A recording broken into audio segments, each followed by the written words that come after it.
വാർത്തകളിലേക്ക്. വയനാട്ടിലെ കടുവാഭീതി ഒഴിയുന്നില്ല. വാഗേരിക്കടുത്ത് രണ്ടാം ദിനവും കടുവയെ കണ്ടെത്തുന്നു. CCTV ദൃശ്യങ്ങളാണ് പുറത്തു വരുന്നത്. ഇതിൻ്റെ വിവരങ്ങളും വിശദാംശങ്ങളുമായി CV ഷിബു ഞങ്ങളുടെ പ്രതിനിധി ചേരുകയാണ്. ഷിബു, ഇന്നലെ പശുക്കിടാവിനെ കടിച്ചു കൊന്നിടത്തേക്കാണ് വീണ്ടും കടുവ ബാക്കി ഭക്ഷിക്കാനായി എത്തിയത്. അങ്ങനെയാണ് CCTVയിൽ കുടുങ്ങുന്നതെന്ന് തോന്നുന്നു, അല്ലേ?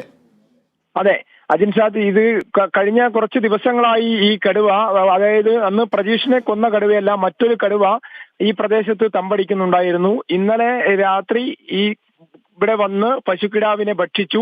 അതിന്റെ അവശിഷ്ടങ്ങൾ ഉണ്ടായിരുന്നു. അത് ഭക്ഷിക്കാൻ എന്നവണ്ണമാണ് ഇന്നലെ രാത്രി വീണ്ടും വന്നത്. ഇന്നലെ രാത്രി 10 മണിക്ക് ശേഷം ഒരു 30 തവണയെങ്കിലും കടുവ ഇവിടെ വന്നിട്ടുണ്ടാകുമെന്നാണ് നാട്ടുകാർ പറയുന്നത്. നാട്ടുകാർ പലരും ഭീതിയായതിനാൽ പുറത്തിറങ്ങിയില്ല. പക്ഷേ പലരും കടുവയെ കണ്ടു. ഇന്ന് വനം വകുപ്പ് സ്ഥാപിച്ച ക്യാമറയിലാണെങ്കിൽ കടുവയുടെ ചിത്രങ്ങൾ പതിയുകയും ചെയ്തു. കഴിഞ്ഞ ദിവസം പശുക്കിടാവിനെ കൊന്ന അതേ സ്ഥലത്ത് കടുവ നിൽക്കുന്ന ദൃശ്യങ്ങളും അതിന്റെ തൊട്ടടുത്തുള്ള ഭാഗങ്ങളിൽ കൂടെ കടുവ കടന്നു പോകുന്ന ചിത്രങ്ങളുമാണ് ക്യാമറയിൽ പതിഞ്ഞിട്ടുള്ളത്. കൂട് വെക്കണമെന്നൊരു ആവശ്യമാണ് നാട്ടുകാർ ഉന്നയിക്കുന്നത്. ഏറ്റവും പ്രധാനപ്പെട്ട കാര്യം, നമ്മളുടെ പ്രജീഷ് മരണപ്പെട്ടത്, കടുവയുടെ ആക്രമണത്തിൽ മരണപ്പെട്ട് ഇന്ന് 16ാം ചരമദിനമാണ്.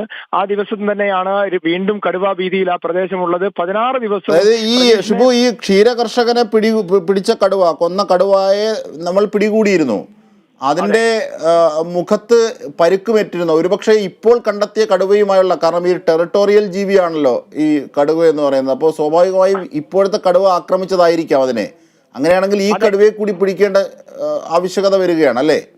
തീർച്ചയായും ഈ കടുവയെ കൂടി പിടികൂടണമെന്നാണ് നാട്ടുകാരുടെ ആവശ്യം. കാരണം മറ്റേ കടുവയ്ക്ക് ആദ്യമേ പ്രജീഷിനെ കൊല ചെയ്ത, ഇപ്പോൾ പേരിട്ടിരിക്കുന്ന രുദ്രൻ എന്ന് പേരിട്ടിരിക്കുന്ന, തൃശ്ശൂർ സുവോളജിക്കൽ പാർക്കിൽ രുദ്രൻ എന്ന് പേരിട്ടിരിക്കുന്ന ആ കടുവയ്ക്ക് പരിക്കേറ്റത് ഈ കടുവയുടെ ആക്രമണത്താലാകാം എന്നാണ് ഇപ്പോൾ എല്ലാവരും അനുമാനിക്കുന്നത്.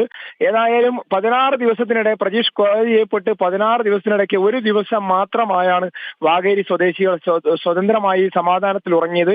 പിറ്റേ ദിവസം മുതൽ അവർക്ക് കടുവ ഭീതി ഉണ്ടായിരുന്നു.